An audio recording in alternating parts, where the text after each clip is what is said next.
Welcome back. Okay, grab a ukulele and a chromatic tuner and we'll go ahead and... Oh, welcome back. Grab a ukulele and a chromatic tuner. We'll tune these things to an alternate tuning, get some hands-on time, and make some music together. As we go along, again, I suggest you pause periodically and get a chance to practice whatever the topic is that we're looking at before moving on. Get some hands-on again. Just try it yourself. See what it sounds like. See what it feels like on the instrument. It's going to take some while to develop some muscle memory. Even if you're an experienced player, this is going to feel odd. I know it took me quite a while before this began to feel natural. Now, I'm not going to get too deep into the scales and octaves in this particular, and the musical alphabet in this particular video. We are going to talk about that in the next video, in a little bit more in depth, how we can use that information. I don't think any of these topics should be an academic exercise. They should all help us to figure out how to play music more naturally, either by ear or improvisationally. Okay, first, the basic ukulele tuning is G, C, E, A. My dog has fleas. Now, the simple tuning, the very first of the Hawaiian slack key tunings, which we're basically using, we lower that A to a G. Let's do that now. Grab your ukulele. Go ahead and pause the video while we're retuning so we don't get behind.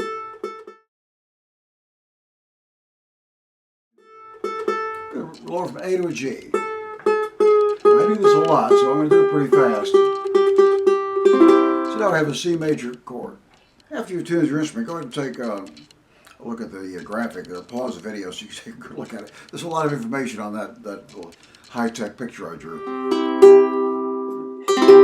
All right, now, there are quite a few songs you can play in this tuning with one or two fingers, but you're somewhat restricted to the type of music and very specific songs. I find that I need to expand the tuning to play the advanced chords that really open this up. So we're going to expand the tuning now. We will get back to the simple tuning later.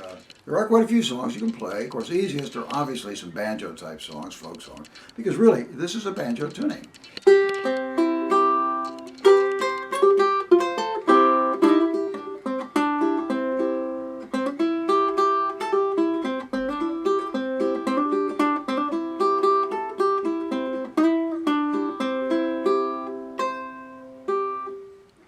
And there are some more elegant songs you can play in this tuning as well, but again, somewhat specialized. Okay, let's pause. Let's pause now, and we lower the second and third strings also to expand the tuning. We lower the first string, remember, by 2 semitones, 2 frets, from an A to a G. Now this is what we're going to lower from an E to a D. And C gets lowered 1 semitone to a B. I'm not using a tuner, so but there.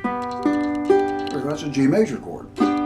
What we've done, we haven't lowered the overall tension on the strings for the overall instrument. That would be kind of crazy. We just lowered the tension very slightly on 3 of the strings, just enough to shift the chord over. We shifted the root from the 3rd string to the 4th string. So now we have a tetrad, a 4-note chord that spans an entire octave. It's G, B, D, G, G, B, D, G.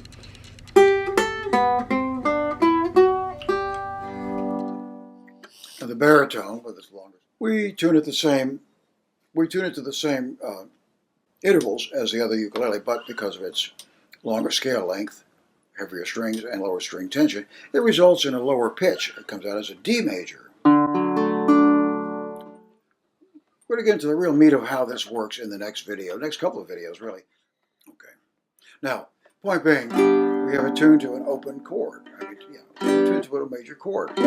So any fret that I put my finger across is a major chord. I have 12 major chords. There are 12 different keys, 12 notes that are possible in octave.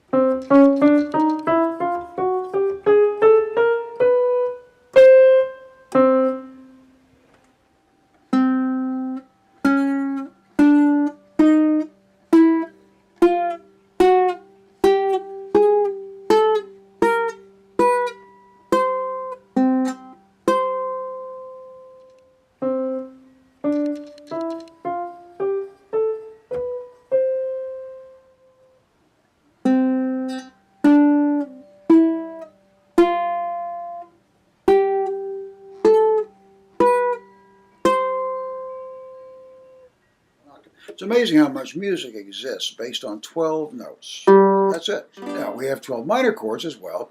Now, with one finger, we're going to have to fake the minor. We're going to play a power chord. We're going to skip the one string that makes it a major chord, and that's the third string in this case, the major third. We'll skip it. We'll pluck the fourth, the second, and the first string. And we have 12 of those.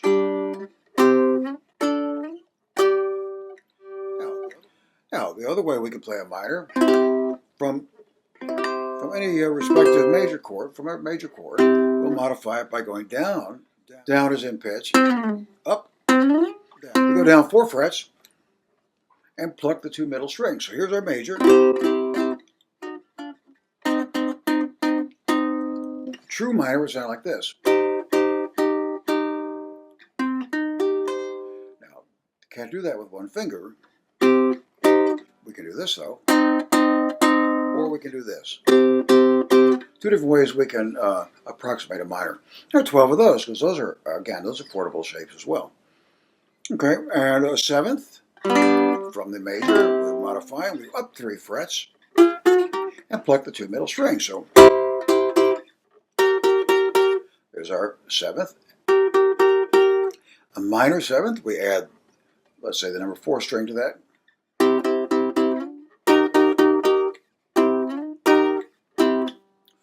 Okay, and again, there are 12 of each of those. So there's at least 60 chord variations we can play. Yeah, give that a try. See what that feels like. 2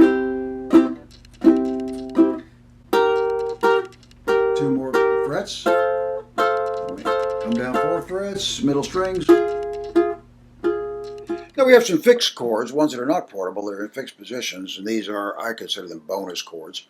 Freebies. These are combinations of open and fretted strings that make a lot of sound for very little effort. Add a seventh, major seventh, sixth, augmented, suspended 4 chord, suspended 2 chord, the ninth, minor, true minor, minor seventh, great minor up here for 1 chord only, suspended 2 chord, suspended 4 chord, and several others like that. Okay. Again, those are not portable chords. These are just bonus chords. And when we come across them, we can use them as great options. We don't have to play using those shapes. We can still do them using those. We can still do a seventh, the way we said before. And more of these bonus chords, again, most of them exist in the open position. That is the chord to which we have the instrument tuned. In this case, it's a D major. Here's a fun example of that suspended 2 chord, the introduction to Sound of Silence. It uses that. That goes back to the minor. Now, I have the use of another finger. My little finger can jump in the act and can cover the fret above my straight finger, my major. It can cover 1 string, cover 2 strings, or it can cover 3 strings. Now, the chord types that I can play with these 3 additional shapes, I think it's about 19. Well, it's 4. I'm sorry, I came up with 14 so far. So far, I keep discovering more, but so far I've come up with 14 different chord types that I can play that way. We'll get into that in the next, I guess, in the next video. I haven't found any type of music, a particular genre or style of music, or type of music, I should say, that I've not been able to work out some kind of arrangement to play using this method. The simplest, of course, are your three chord songs, your folk songs, your pop songs, your rock songs, your blues songs, country western. So many of those songs are kind of built on a skeleton and outline of these 3 chords: the 1 chord, the 4 chord, the 5 chord, we're going to call them. Okay, but I suggest pausing the video at this point, taking a break, going back and practicing any of the other topics we covered until you're comfortable with them. Anyway, go ahead and practice that, and when you're refreshed, twinkle, twinkle, little star, and Yellow Bird.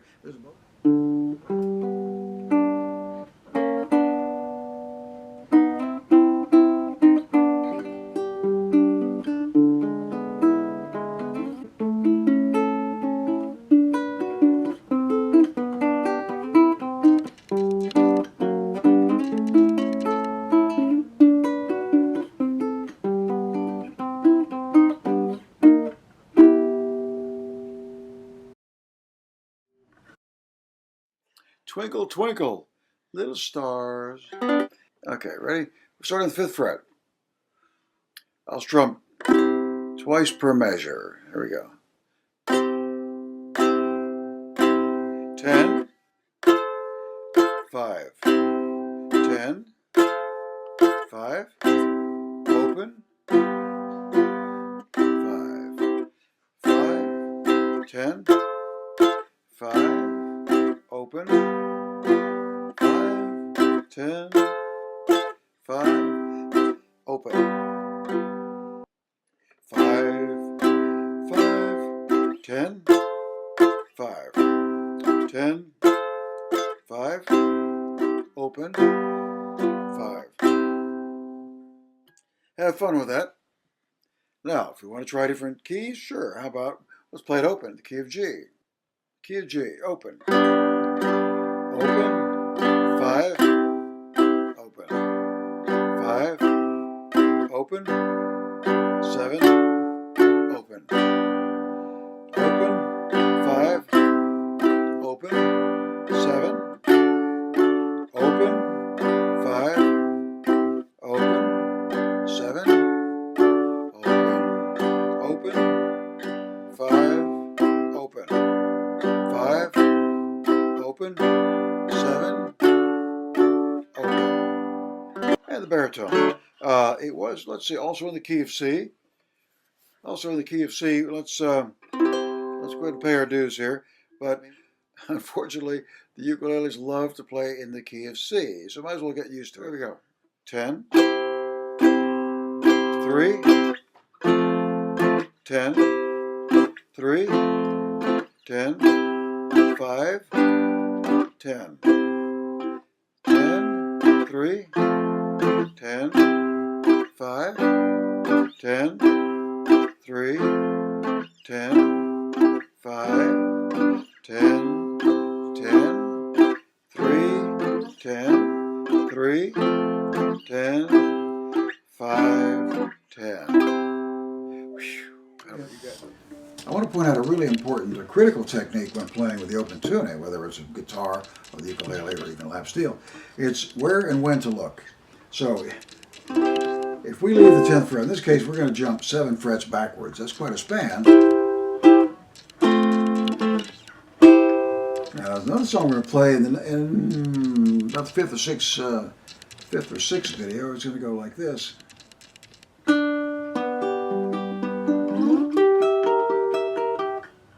And jump 8 frets.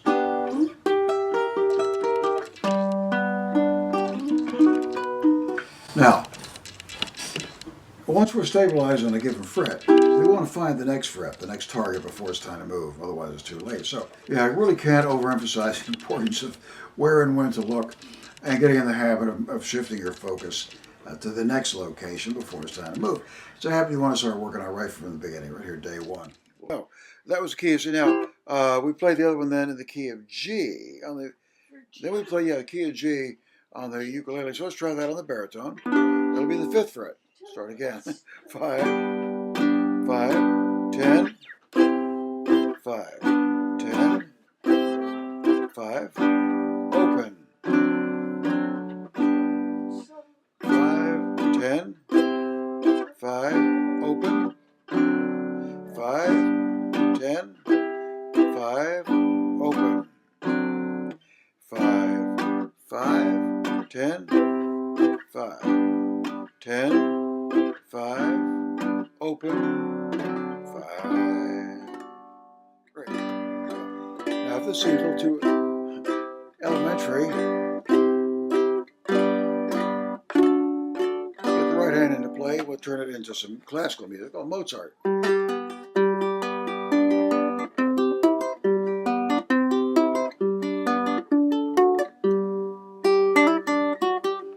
So there we go. Great. Well, okay, have fun with that. Again, once you're comfortable with those chord changes, you can take thousands of songs and plug it into that 1-4-5 pattern. Okay, well, I suggest pausing the video at this point, taking a break, going back and practicing Twinkle, Twinkle, Little Star and any of the other topics we covered until you're comfortable with them. Also comfortable playing Twinkle, Twinkle in different keys.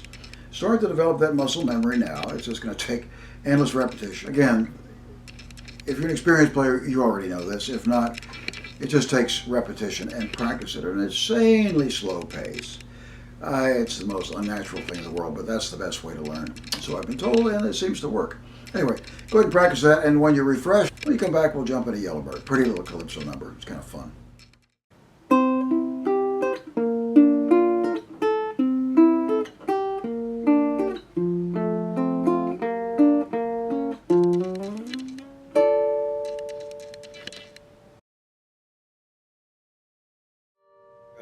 Nice little calypso number, Yellowbird.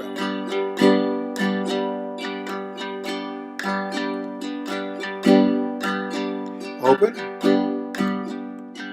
7. Open.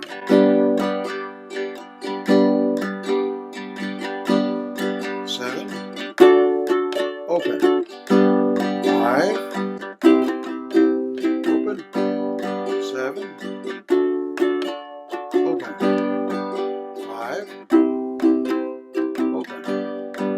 7. Open. Open. 5. 7. Open. Repeat. Hold that 7.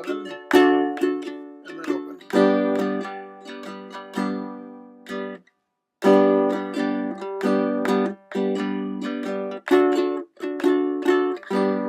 We just play that first line that we began it with for an ending. A little coda.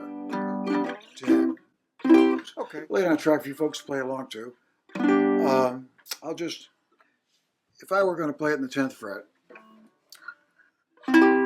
I would just do a simple rhythmical pattern. I wouldn't worry about chord melody at this point. It just 10th fret, key of C. That means our 4 and 5 chords will be behind us more than likely. Let's go.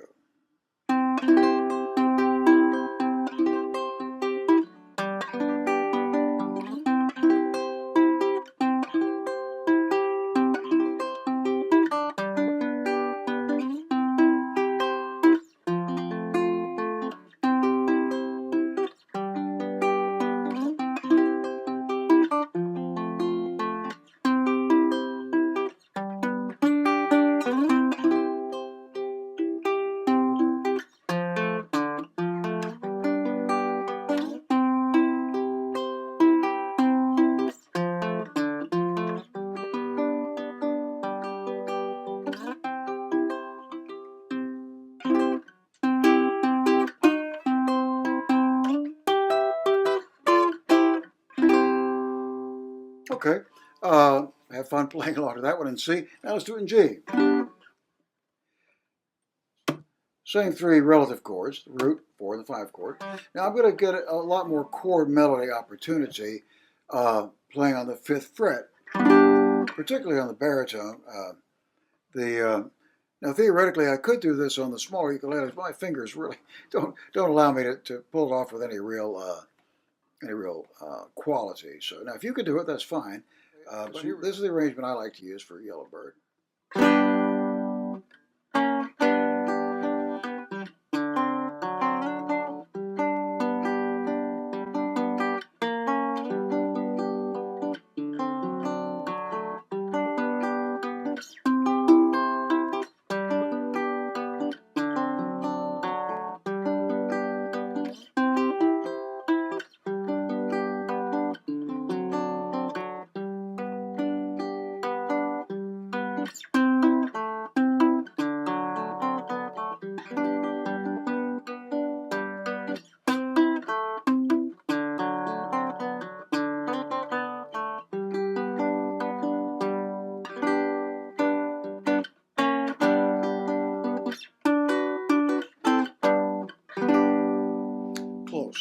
Close.